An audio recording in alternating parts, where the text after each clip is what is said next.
Hello, good afternoon. कैसे हो आप सभी?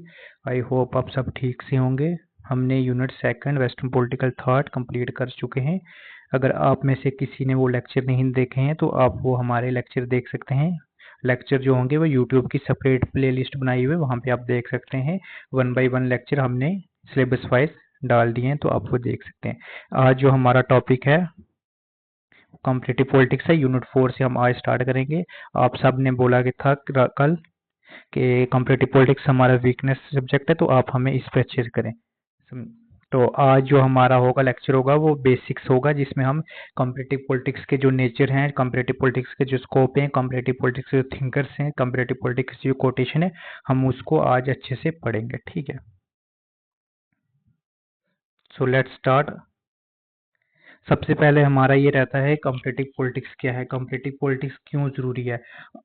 हमें कुछ भी काम करने से पहले हमें कंपेयर करना क्यों जरूरी है, तो 1 बाय 1 हम इसको आज अच्छे से पढ़ेंगे। ठीक है, कंपेरेटिव पॉलिटिक्स, जब तक हम कंपेयर नहीं करते तब तक हमें समझ ही नहीं आता पॉलिटिकल सिस्टम कैसे काम करता है, लोगों की पार्टिसिपेशन कैसी होती है और गवर्नेंस का एक रियल चैलेंज क्या होता है। ठीक है, तो हमें ये होना चाहिए कि कंपेरेटिव पॉलिटिक्स से हमें क्या क्या मिलता है। हमें जैसे हम किसी सिस्टम पॉलिटिकल सिस्टम को कंपेयर करेंगे, लोगों की पार्टिसिपेशन ज़्यादा होगी, उसके बाद जो भी चैलेंज हो रहे हैं तो उसको देखा जाएगा, उसके ऊपर काम किया जाए। ठीक है, हम अगर सिंपल डेफिनेशन की बात करें तो उसमें ये कह सकते हैं comparative politics is a systematic studies and comparison of political system, political institution, political behavior, public policy and across different countries. तो आप ये देख सकते हैं पॉलिटिकल कंपेरेटिव पॉलिटिक्स के लिए हम जो स्टडीज करते हैं वो किसके लिए कंपैरिजन करते हैं, पॉलिटिकल सिस्टम में पॉलिटिकल इंस्टीट्यूशन को कैसे किया जाए, पॉलिटिकल बिहेवियर को कैसे, और पब्लिक जो पॉलिसी होती है डिफरेंट कंट्रीज की, उसमें हम देखते हैं, उसमें हम कैसे देखते हैं, कैसे पढ़ते हैं कि किस कंट्री में क्या चीज़ हो रही है और किस कंट्री में किस तरह की पॉलिसी बन रही है। ठीक है, तो अब देखते हैं, कुछ स्कॉलर हैं उन्होंने कुछ बोला है तो हम उसको देखते हैं। सबसे पहले जो एलिमेंट थे उन्होंने कहा था comparative politics studies a political system using the comparative method to find patterns and regulated. तो इसमें देखें कंपेरेटिव पॉलिटिक्स में ये कहा गया था कि जो भी पॉलिटिकल सिस्टम है उसमें हम कैसे कंपेयर किया जाता है, कैसे उस पैटर्न को किया जाता है। ठीक है, फिर उसके बाद रॉय ने बोला था रिसर्च या similarity and difference among the political phenomena are different setting. ठीक है, आप ये दो डेफिनेशन देख सकते हैं जो स्कॉलर हैं उनकी, जो कंपेरेटिव पॉलिटिक्स में। अब देखते हैं हम एग्जाम्पल के साथ कंपेरेटिव पॉलिटिक्स का देखते हैं कि क्या चीज़ है। ठीक है, एग्जाम्पल में देखिए, सोचिए इंडिया और चाइना दोनों एशिया की लार्ज कंट्री हैं, दोनों की पॉपुलेशन हाई है, लेकिन इंडिया एक डेमोक्रेसी है जहां मल्टीपल पार्टी सिस्टम है और रेगुलर इलेक्शन होते हैं, और जबकि चाइना में जो था सिंगल पार्टी सिस्टम है और उसमें क्या है, क्या डिफरेंस आ रहा है, उसमें सिंगल पार्टी कम्युनिस्ट है, जिसमें हम ये कह सकते हैं डिक्टेटरशिप है, उसमें मतलब जो भी किंग होगा वहाँ सिंगल पार्टी सिस्टम है, वहाँ डबल पार्टी सिस्टम है। तो इसमें हम ये देख सकते हैं, इसमें हम डिफरेंस समझते हैं कंपेरेटिव पॉलिटिक्स के हिसाब से कि क्या डिफरेंस है। अगर हम जब भी हम कंपैरिजन की बात करेंगे, जब हम मिल के देखते हैं कि उस कंट्रीज के साथ क्या कैसे चीज़ है, तो हम उसको क्या किस हिसाब से पढ़ेंगे, कंपेरेटिव पॉलिटिक्स के हिसाब से पढ़ेंगे। ठीक है, आई होप आपको ये चीज़ समझ आ गई होगी।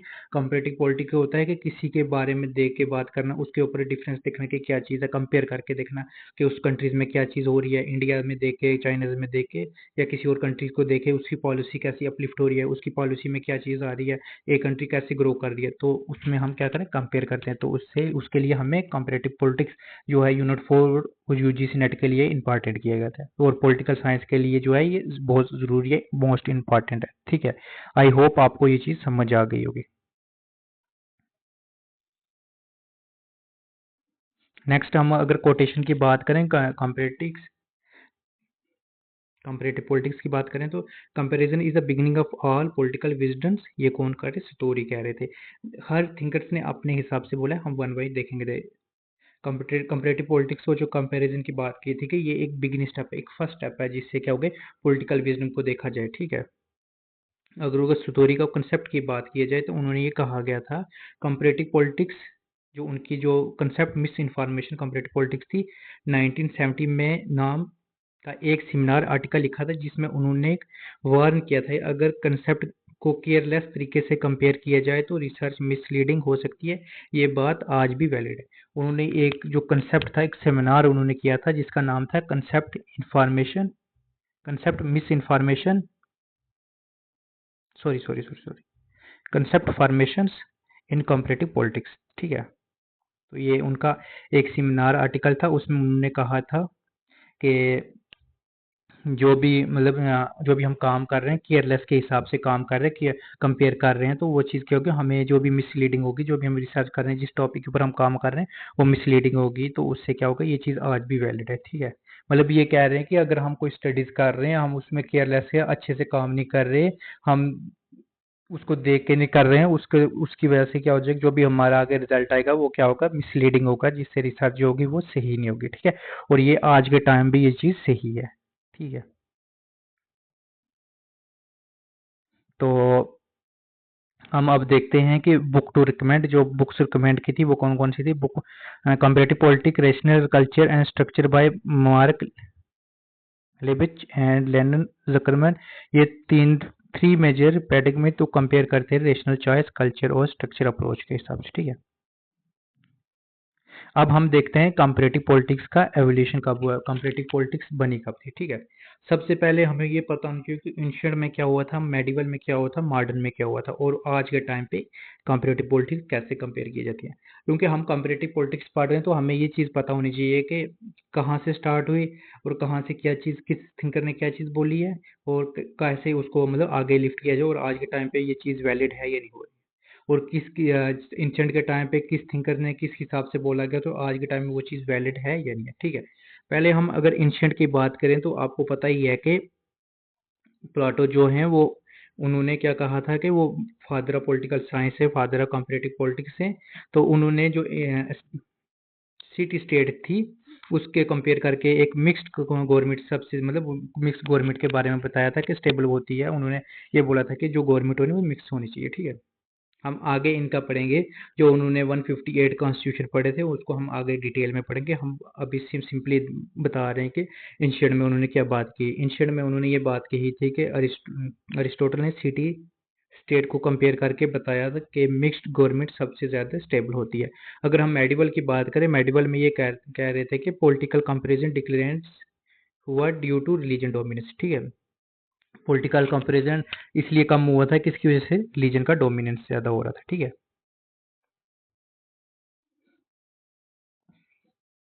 और उसके बाद अगर आप आज मॉडल की हम बात करें, मॉडर्न के टाइम की बात करें, तो इसमें थिंकर्स जो थे उन्होंने कंपैरेटिव स्टडीज को फिर से रिवाइल किया, जैसे स्पर्चर ऑफ लॉ, ठीक है। ये आप देख सकते हैं। उसके बाद हम पोस्ट वर्ल्ड वार सेकंड की बात करें, इसमें बिहेवियर रिवोल्यूशन ने पॉलिटिक्स को साइंटिफिक बनाया। और 1970 में अगर देख सकते हैं, structure functionalism, system theory, political cultures and new institution ने सब्जेक्ट टू डाइवर्सिटी किया। और आज के टाइम की अगर बात की जाए तो इसमें इन्वायरमेंट इशू, जेंडर स्टडीज और आइडेंटिटी बेस्ड पॉलिटिक्स इसमें डायमेंशन जोड़ रहे हैं। तो आपको ये चीज़ समझ आ गई होगी कि हर टाइम के बाद, हर ईयर के बाद हर चीज़ जो चेंज हो रही थी। आप ये देख सकते हैं एंशिएंट के टाइम पे उन्होंने मिक्स्ड गवर्नमेंट की बात की है। मेडिवल में जो था ये चीज़ डिक्लेयर हो चुकी, क्योंकि रिलीजन जो था वो ज़्यादा आ गया था, रिलीजन डोमिनेंस हो गया था। और मॉडर्न में जो था उन्होंने फिर से दोबारा ये चीज़ जो थी सही की थी। तो पोस्ट जो वर्ल्ड वार हुई थी उसमें आप ये देख सकते हैं, इसमें साइंटिफिक बिहेवियर की बात की थी, और उस 1970 में जो था पॉलिटिकल कल्चर वगैरह की बात की। और आज के टाइम की अगर बात करें, डिजिटल वगैरह जो इन्वायरमेंट इशू हो गए, जेंडर इशू हो गए, जेंडर बेस हो गई, आइडेंटिटी बेस हो गई, इसके ऊपर बात की गई है। तो इसको कैसे जोड़ा जाए, इसको कैसे डायमेंशन बात की है, ठीक है। आई होप आपको ये चीज़ समझ आ गई होगी।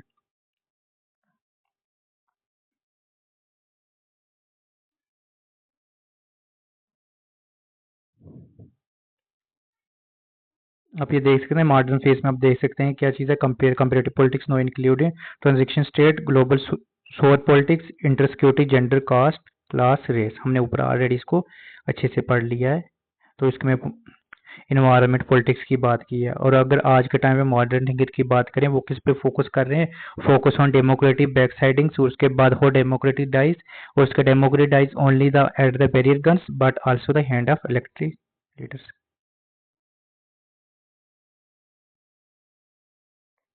अब हम देखते हैं नेचर ऑफ कंपैरेटिव पॉलिटिक्स। पहले हमने देख लिया कि कंपैरेटिव पॉलिटिक्स क्या है, कंपैरेटिव पॉलिटिक्स को क्यों लाया गया, कंपैरेटिव पॉलिटिक्स का मतलब क्या। फिर हमने दोबारा से पढ़ा कि कंपैरेटिव पॉलिटिक्स का इंस्टीट्यूट के टाइम पे कैसी थी, मेडिवल के टाइम पे कैसी थी, मॉडर्न के टाइम पे कैसी थी, और उसके बाद आज के टाइम कैसी है। तो आज हम अब देखते हैं कि इसका जो नेचर है वो कैसे है, कंपैरेटिव पॉलिटिक्स करेक्टरिस्टिक कैसे हैं, कि उसके पॉलिटिकल साइंस से डीपली कैसे काम करती है। तो हम वन बाय वन इसको आज अच्छे से देखते हैं। तो इसमें पहले नेचर में ये देख सकते हैं, सबसे पहला ये है साइंटिफिक नेचर। ये सब्जेक्ट डाटा बेस्ड होता है और रिसर्च ओरिएंटेड होता है। हाइपोथेसिस बनाई जाती है, डाटा कलेक्ट किया जाता है, फिर कंक्लूजन निकाला जाता है। ठीक है।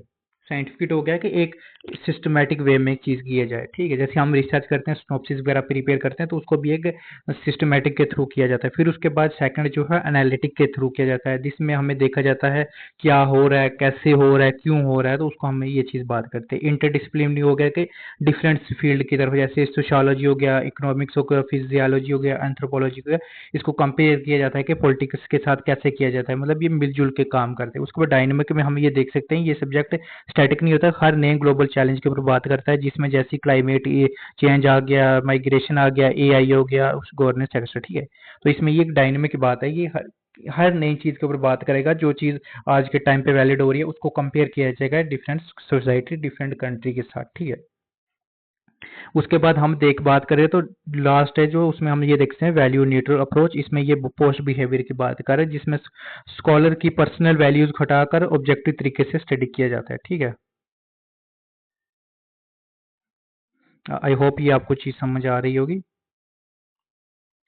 फिर उसके बाद हम ये देख सकते हैं फिजियोलॉजी का डायमेंशन, तो जो था ल्यूकी पाई से उन्होंने कहा था political development is not just institution but physiology too. लोगों के आइडेंटिटी, प्राइड और फेयर की पॉलिटिकल चेंज लेती है। तो आप ये देख सकते हैं, उन्होंने ये कहा था कि इंस्टीट्यूशन पे सिर्फ काम नहीं होता है, उसके बाद जो लोगों की आइडेंटिफाई हो गए लोग, वो जो डर होता है लोगों की, जो पॉलिटिकल चेंज हो रही है उसके ऊपर भी ये काम किया जाता है। फिजियोलॉजिकल भी चेंज ये काम करता है। ठीक है।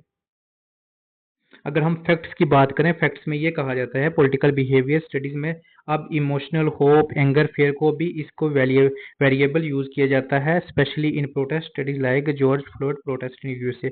तो आप ये देख सकते हैं पॉलिटिकल बिहेवियर के ऊपर भी, अब जो भी ये इमोशनल, जो भी एंगर, स्ट्राइक, प्रोटेस्ट वगैरह होती है, उसके ऊपर भी ये चीज की जाती है। ठीक है। ये एक फैक्ट्स है।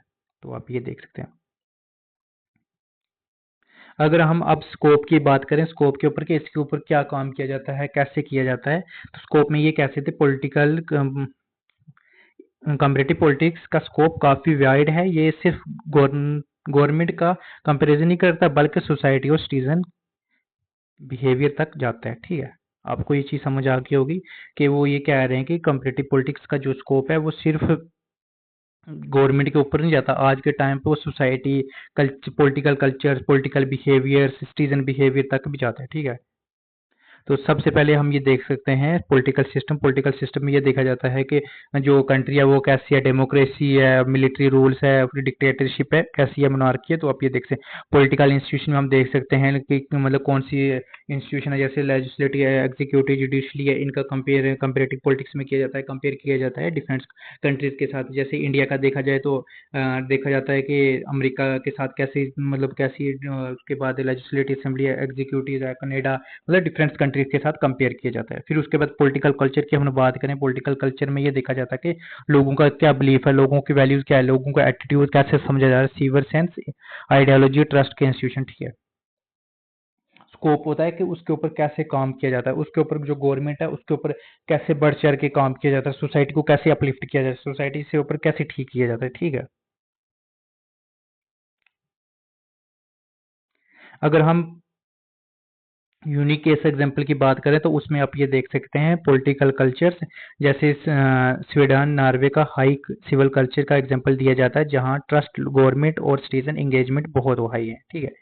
और उसके बाद पॉलिटिकल सोशलाइजेशन में ये दिया जाता है, एक ऊबर school text book from class one onward socialism रस्टू की आइडियोलॉजी सिखाती है, स्टेट ड्राइवन पॉलिटिकल सोशलाइजेशन का क्लास एग्जांपल है।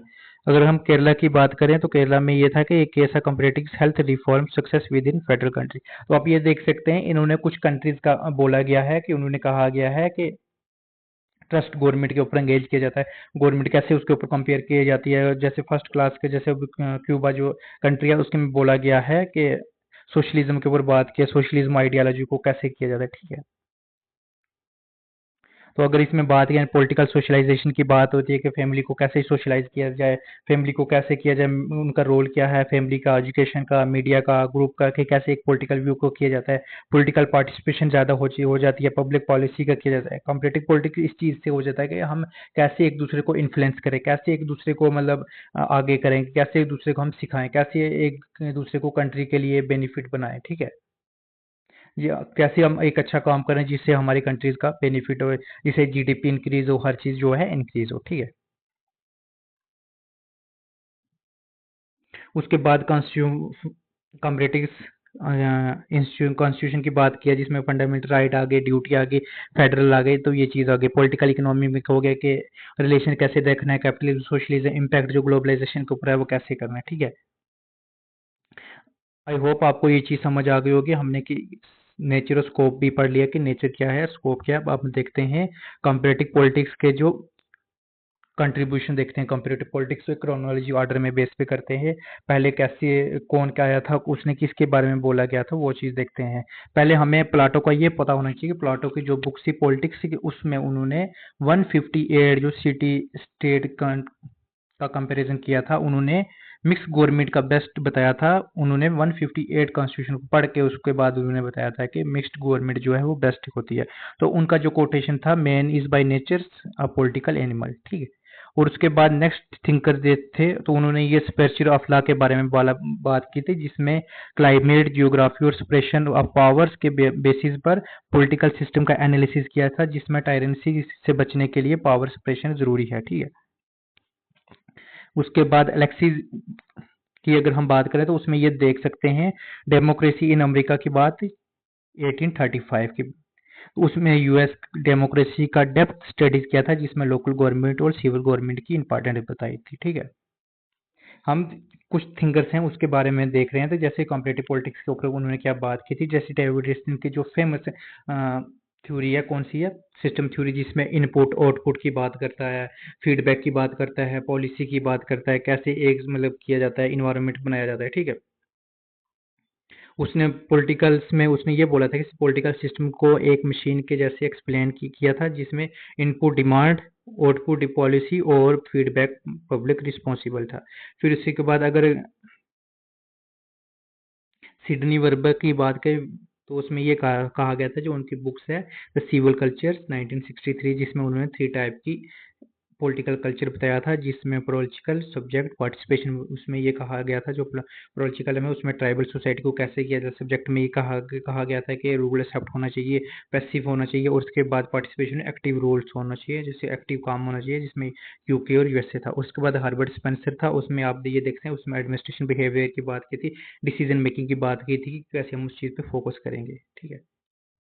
ग्लोबलिजेशन पाई थे जो फोकस कर रहे थे पॉलिटिकल डेवलपमेंट के ऊपर। उसके बाद पॉलिटिकल मॉडिफिकेशन को एक्सप्लेन किया था, जिसमें उन्होंने किसकी बात की थी, इमोशनल की बात की थी, पॉलिटिकल कल्चर की बात की थी, आइडेंटिफाई किया था कि कैसे एक मॉडर्नाइजेशन कंट्री को, एक मॉडर्नाइजेशन गवर्नमेंट को कैसे अपलिफ्ट किया जाए, ठीक है।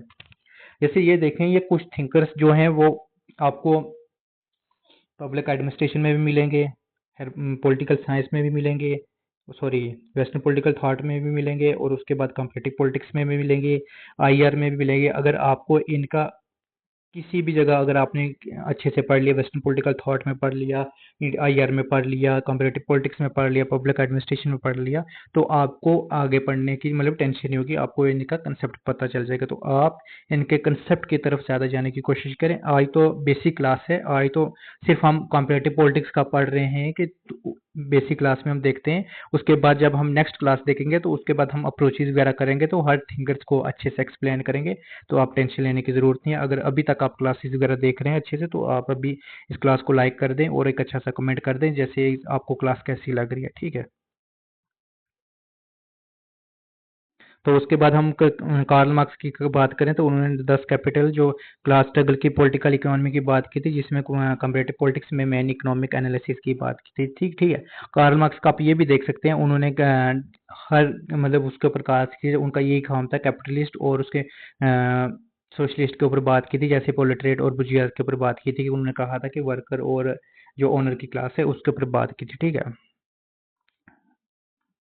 अगर उसके बाद नाइन्थ हम देखें जो थिंकर्स, तो उसमें ये था कि रहंड लिचबार्ड था, उसमें पैटर्न ऑफ डेमोक्रेसी की बात की, जिन्होंने उन्हें कंपेयर किया था 36 डेमोक्रेसी को मेजोरिटेरियन को कॉन्स्टिट्यूशन डेमोक्रेसी। उसमें के बाद में बात की थी कि जेंडर्स वगैरह को कैसे हो गया, उसके बाद इंक्लूड वगैरह कैसे डेमोक्रेसी को कैसे चीज़ को ठीक किया जाता है। ठीक है, आप ये देख सकते हैं। उसके बाद मोरी की बात कर सकते हैं, उसमें आप ये सोशल और ओरिजिन और डिक्टेटरशिप की बात कर रहे हैं। उसके बाद हंटिंग की बात करते हैं कर सकते हैं, ये मोस्ट इंपॉर्टेंट। और आपको पता भी है कि ये जो थिंकर्स हैं ये कितने इंपॉर्टेंट है पॉलिटिकल साइंस के बारे में। इन्होंने जो था पॉलिटिकल सोसाइटी की बात की थी, पॉलिटिकल सोसाइटी को कैसे अपलिफ्ट किया जाता है, मॉडर्नाइजेशन की बात की थी, पॉलिटिकल इंस्टीट्यूशन के ऊपर बात की थी। ठीक है, the most important political distinction is not between democracy and dictatorship but between governments that effective and those और नॉट। ये सिर्फ ये कह रहे थे कि जैसे पॉलिटिकल जो भी हम बात कर रहे हैं कंपैरेटिव पॉलिटिक्स, इसमें ये देखा जा रहा था कि एक कंट्री दूसरी कंट्री के साथ कैसे ताल्लुकात हैं, क्या कंपेयर किया जाता है, हम एक कंट्री को कैसे अपलिफ्ट किया जाता है। ठीक है, कंपेयर करके किसी चीज़ के ऊपर करना है। जैसे आप ये वीडियोस देख रहे हो, अगर आपको वीडियो अच्छी लगी तो आपको समझ आ जाएगा हाँ ये अच्छा है, इसको इस हिसाब से पढ़ना है। अगर नहीं, अब जब आप स्टार्टिंग से अगर आप किसी को अच्छे से रट्टा मार के पढ़ोगे या डेप्थ स्टैंडर्ड बुक में पढ़ोगे तो आपको वो चीज़ समझ नहीं आएगी। ठीक है, तो इसलिए हर चीज़ को बेसिक से किया जाता है। तो वैसे ये जो था कंपैरेटिव पॉलिटिक्स को भी ये किया जा रहा था कि हम पहले सबसे पहले किसी कंट्री में जो चीज़ हो रही है उसको एक्सपीरियंस किया जाए, वो कैसे हो रही है कंपेयर किया जाए। अगर अगर उन कंट्री में उस चीज़ का बेनिफिट हो रहा है तो वो अपनी कंट्री में उस चीज़ को लागू करने की कोशिश करते हैं। ठीक है, अब हम देखते हैं वाई स्टडीज कंपैरेटिव पॉलिटिक्स, मतलब आज के टाइम पे कंपैरेटिव पॉलिटिक्स पढ़ने का क्या काम है, मतलब क्यों किया जाए। आज के ज़माने में कंपैरेटिव पॉलिटिक्स और रेलिवेंट हो गई है, क्योंकि आज देखते हैं ना कि कोई भी चीज़ हम करते हैं तो हम पहले देखते हैं इसका क्या काम है। इसका अगर हम कोई फ़ोन वगैरह लेते हैं तो हम पहले देखते हैं इसका बैकअप कितना है, इसका कैमरा क्या है, इसकी रैम कितनी है, इसकी स्टोरेज कितनी है। तो वैसे ही होता है, अगर हम कंपैरेटिव पॉलिटिक्स पढ़ रहे हैं तो उसके हम बोलते हैं ना कि इसका क्या फ़ायदा है, हम इस चीज़ से क्या सीखेंगे, हमें इस चीज़ से क्या होगा। तो वही हमें देखना है कि वन बाय वन की कंपैरेटिव पॉलिटिक्स आज के टाइम पे इतनी रेलिवेंट क्यों। सबसे पहले ये था कि डेमोक्रेसी का फ्यूचर, ये कहा गया था कि ग्लोबल राइज ऑफ अथॉरिटीज़म का टाइम्स डेमोक्रेसी की हेल्थ असेस करना इंपॉर्टेंट है। पॉलिसीज इन्फेशन, पहले डेमोक्रेसी की बात कर रहा है, फिर पॉलिसी की बात कर रहा है, फिर उसके बाद में ग्लोबल चैलेंज की बात कर रहा है, जिसमें साइबर सिक्योरिटी हो गया, नेशनल का कुछ हो गया, तो उसके ऊपर इशू की बात करते हैं। ठीक है, जो भी चैलेंज हो रहे हैं। उसके बाद पॉलिटिकल इंस्टेबिलिटी, अगर कुछ कंट्रीज में इंस्टेबिलिटी आ रही है वार्स की वजह से, रेवोल्यूशन की वजह से, उसको कैसे स्टेबल किया जाए, उसका सोल्यूशन कैसे किया जाए, उसको कैसे ठीक किया जाए। तो आज के टाइम पे ये ज़रूरी है। अगर कोई कंट्री काम का गलत काम कर रही है, कुछ कर रही है, तो उसको देखा जाता है कि वो उसको कैसे स्टेबल किया जाए, कैसे उसको ठीक किया जाए, कैसे दूसरी कंट्री को इम्प्रूव किया जाए। ठीक है,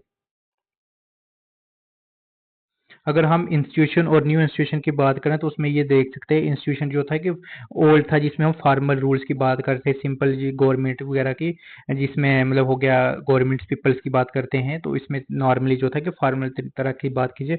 और अगर हम न्यू की बात करें, ये न्यू इनफॉर्मल रूल हो गया, जिसमें हम कल्चर की बात करते हैं, हिस्ट्री की बात करते हैं, हर चीज़ को मतलब अच्छे से इस चीज़ को देखा जाता है कि पहले एक चीज़ के ऊपर काम किया जाता है, अब डिफरेंट देखा जाता है कि उस चीज़ को कैसे अपलिफ्ट किया जाता है, कैसे उस चीज़ के ऊपर ठीक किया जाता है। ठीक है, वो स्ट्रक्चर ऊपर की बात करें तो उसमें माइकल ने बोला था कि power is everywhere not in just state. ठीक है, उसमें ये कहा गया था ना कि उसका ये कोटेशन है, आप ये देख सकते हैं उनका जो आइडिया था, आप ये देख सकते हैं पावर जो है हर जगह है, सिर्फ एक स्टेट के अंदर नहीं है। ठीक है,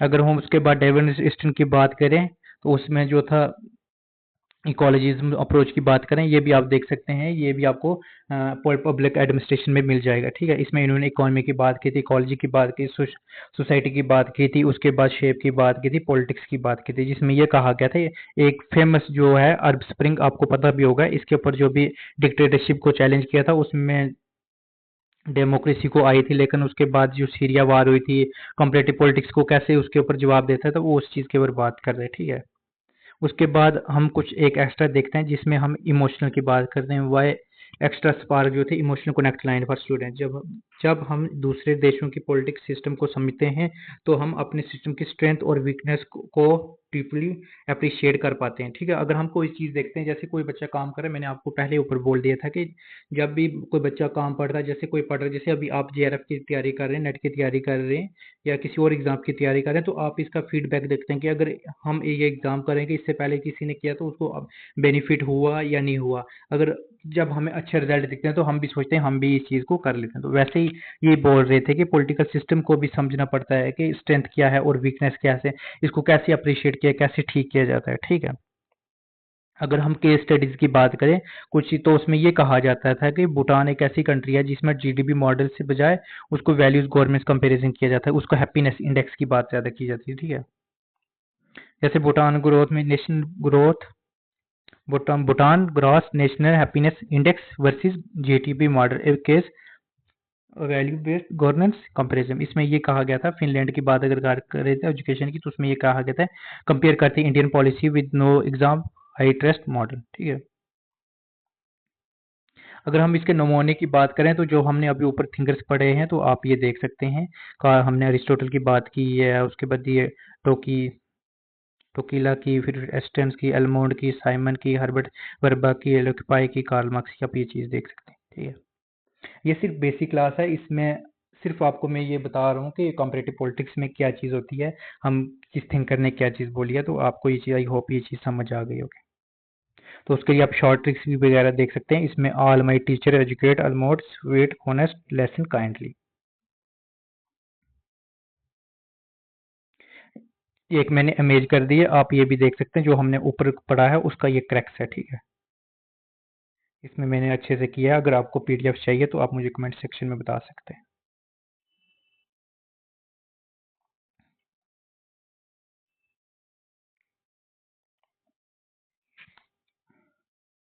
अगर हम कोटेशन की बात करें तो a man who know only his country no leader for that, ये किसने कहा था, जेएस मिल ने। ठीक है, comparative politics does not give us answer, it teach us where to look for them. अगर हम इंटरेस्टिंग लाइंस की बात करें तो उसमें ये देख सकते हैं, कंपैरेटिव पॉलिटिक्स हमें ये नहीं सिखाती कि हम पॉलिटिकल सिस्टम एक कहानी कहानी होती है, कुछ कहानियां आज़ादी की होती हैं, कुछ कंट्रोल की। ठीक है, तो उसमें ये कह सकते हैं पॉलिटिक्स में be locals but truly understand it global vision is necessary, politics चाहे लोकल हो लेकिन उसको सच में समझने के लिए ग्लोबल विजन जरूरी होता है। ठीक है, जब हम दूसरे देशों की स्टडीज करते तो हम तो अपने देश और अपनी पॉलिटिक्स को भी और अच्छे से समझने लगते हैं। ठीक है, ये इंटरेस्टिंग लाइन्स हैं, आप ये पढ़ सकते हैं, इसमें ये कहा गया है कंपैरेटिव पॉलिटिक्स पढ़ने के क्या क्या फायदे हैं, क्या क्या कैसे पढ़ा जाता है, क्या चीज़ सही है। तो उसके बाद हम ये देख सकते हैं कि आज के ज़माने में सिर्फ अपने देशों तक लिमिट रहना काफ़ी नहीं है, कंपैरेटिव पॉलिटिक्स एक ग्लोबल सर्वाइवल स्किल बन गया है। आज के टाइम पे ये देखा जाता है ना कि हम सिर्फ अपनी कंट्री पे नहीं देखते, जैसे आज के टाइम पे हम कंपैरेटिव पॉलिटिक्स में यूएस का कॉन्स्टिट्यूशन, इंडिया का कॉन्स्टिट्यूशन, चाइना का, मतलब जो भी और कंट्रीज हैं, जैसे चाहे चाइना होगी, चाइना से क्या डिक्टेटरशिप है, कैसे काम हो रहे हैं, उसके बाद नेदरलैंड्स, उसके बाद स्विट्जरलैंड, तो उसको हर कंट्री का कैसे किया जाता है, तो उसके ऊपर ये चीज़ कहा जाती है। जैसे हर डेमोक्रेसी का अपना नितम होता है कि वो डिक्टेटरशिप की अपनी साइलेंस होती है, मतलब हर कंट्रीज का हर चीज़ का जो है हमें कंपैरेटिव पॉलिटिक्स बताती है कौन सी चीज़ आपके लिए सही है और कौन सी चीज़ आपके लिए गलत है। ठीक है,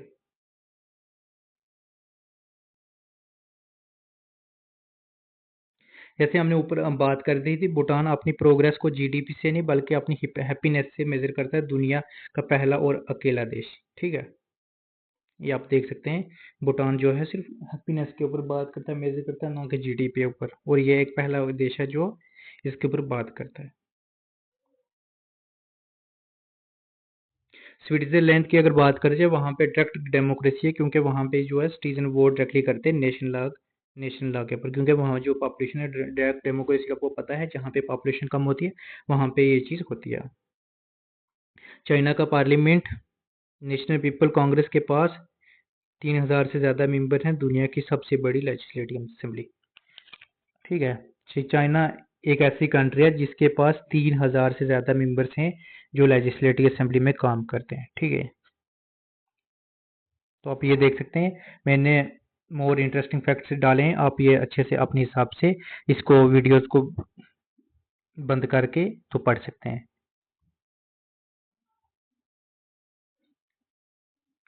आइसलैंड के बारे में बात की है, इंडियन के बारे में बात की, केन्या की कॉन्स्टिट्यूशन के बारे में बात की। केन्या का 2010 में जो कॉन्स्टिट्यूशन पब्लिक जो हुआ था उसमें लिखा गया था कि लोगों को डायरेक्ट ऑनलाइन कंट्रीब्यूट किया जाए। फिर उसके बाद स्वीडन और नॉर्वे की बात की थी, हैप्पीनेस और डेमोक्रेसी के इंडेक्स के बारे में बात करता है, ठीक है। अगर नाइजीरिया की बात करें उसमें 250 से ज़्यादा एथनिक ग्रुप हैं, दुनिया का सबसे डाइवर्स देश जिसमें ये चीज़ है। आप कुछ ऐसे इंटरेस्टिंग फैक्ट्स हैं जो आपको इंटरेस्ट करेगा कि हमें कंपैरेटिव पॉलिटिक्स क्यों पढ़नी चाहिए, ठीक है। जापान की बात करें, स्वीडन की बात करें, स्वीडन जो था वो कैसे पेड पेरेंट के लोग from mothers and fathers encourage gender equality की बात करता है वो। अगर हम मिनी रियल एग्जांपल की बात करें तो लाइफ टाइम उसमें आप देखते हैं अरब स्प्रिंग देख सकते हो 2010 से 2012, आइसलैंड देख सकते हैं 2008 से, कीनिया का देख सकते हैं कॉन्स्टिट्यूशन जो 2010 में आया था। अगर इन कोटेशन की बात करें तो आप ये देख सकते हैं, The beauty of comparative politics is that it opens our eyes to struggles, dream and hopes for peoples across the world। कैसे हम किया जाता है, जब आप कंपैरेटिव पॉलिटिक्स पढ़ते हैं तो आप सिर्फ एक देश नहीं बल्कि पूरी दुनिया की उसका नजरिया, उसकी बातें, उसकी कल्चर्स हम देख के समझ के बन जाते हैं, तो उसको चीज़ को कैसे हमें पता चल जाती है कि कौन कल्चर कैसा है। पॉलिटिकल सिर्फ पावर के बारे में नहीं बोलता बल्कि लोगों के बारे में होती है कि वो लोग कैसे उसको ट्रीट कर रहे हैं, लोगों को ऊपर कैसे काम किया जाता है, ठीक है। कंप्यूटर पॉलिटिक्स सिर्फ एक सब्जेक्ट नहीं, एक नजरिया है जिसमें हम ये समझते हैं कि हमें आईने की तरह दिखाता है कि हम एक कंट्री को कैसे एक चीज के ऊपर देखा जाता है, ठीक है। कंपैरेटिव पॉलिटिक्स आपका पासवर्ड है दुनिया का बेहतरीन समझने का के लिए, अलग अलग सोसाइटी के लिए एम्पैथी डेवलप करने के लिए, एक बेहतर पॉलिटिकल फ्यूचर का सपना देखने के लिए, सिर्फ आप अपने देश के लिए नहीं बल्कि पूरी कम्युनिटी के लिए ज़रूरी है। जैसे हम अब कंपैरेटिव पॉलिटिक्स पढ़ रहे हैं तो हम अभी डिफरेंट कंट्रीज के बारे में पढ़ेंगे, उससे हमें नॉलेज होगी, हमें पता चल जाएगा किस कंट्रीज के कैसे रिलेशन है, किस कंट्रीज को कैसे किया जाता है, क्या चीज़ इंडिया में क्या चीज़ अच्छी है, दूसरी कंट्री में क्या चीज़ है, तो हम उस हिसाब से कंपेयर करते हैं, उस चीज़ हम सीखते हैं, डेवलप करते हैं, ठीक है। तो यही चीज़ मैंने नेक्स्ट पोस्टर में इसको एक्सप्लेन कर दिया जिसमें आप ये देख सकते हैं, जिसमें कंपैरेटिव पॉलिटिक्स की बात करते हैं, कंपेयर किया जाता है जैसे हमने ऊपर पढ़ा था, और पॉलिटिकल विजडम की, और उसके बाद कैसे उस चीज़ के ऊपर थिंक किया जाता है। अगर ल्यूकीपाई की बात करें तो उसमें ये कहा गया था कंपैरेटिव पॉलिटिक्स खूबसूरत है, ये हमें दुनिया भर के लोगों स्ट्रगल, ड्रीम और होप्स को दिखाने के नज़रिया देता है, ठीक है। तो आपको ये आज की क्लास से अच्छी लगी होगी। इसमें हमने सिंपल ये पढ़ा है कंपैरेटिव पॉलिटिक्स क्या है, कंपैरेटिव पॉलिटिक्स की नेचर क्या है, कंपैरेटिव पॉलिटिक्स के थिंकर्स कौन है, कंपैरेटिव पॉलिटिक्स के स्कोप क्या है और किस थिंकर ने क्या चीज़ बोली है, और उसके बाद हमने कुछ कोटेशन पढ़ी है, कुछ फनी फैक्ट्स पढ़े हैं, और कुछ बाद कुछ हमने अच्छे से इस चीज़ को देखा गया है कि कुछ जो इंटरेस्टिंग फैक्ट्स हैं उसको हमने कैसे देखना है, कैसे पढ़ना है, और कुछ के बाद जैसे स्प्रिंग्स 2010 की हमने बात की है, तो ये आप चीज़ देख सकते हैं। तो नेक्स्ट जो हमारी क्लास होगी वो अप्रोचेज के ऊपर होगी। आज की क्लास जो थी एक बेसिक्स क्लास थी, सिर्फ कंपैरेटिव पॉलिटिक्स को समझने के लिए कि कैसे किया जाए। जैसे फॉर एग्जांपल किसी का एग्जाम आ रहा है तो अगर वो इस हिसाब से भी पढ़ के जाएगा तो उसका अच्छे सा मतलब हो जाएगा। जैसे थ्योरी बेस्ड एग्जाम होता है तो उसमें आप ये कर सकते हैं, कंपैरेटिव पॉलिटिक्स नेचर स्कोप्स वगैरह थिंकर्स वगैरह की आप ये चीज़ कर सकते हैं। जो नेक्स्ट क्लास होगी वो अप्रोचेज के ऊपर होगी। आप इस क्लास को अच्छे से देखें और चैनल को सब्सक्राइब करें, लाइक्स करें, शेयर करें, कमेंट करें, और उसके बाद अच्छे से पढ़ें। और आज के लिए इतना ही काफ़ी। Thank you, have a nice day, take care, see you soon.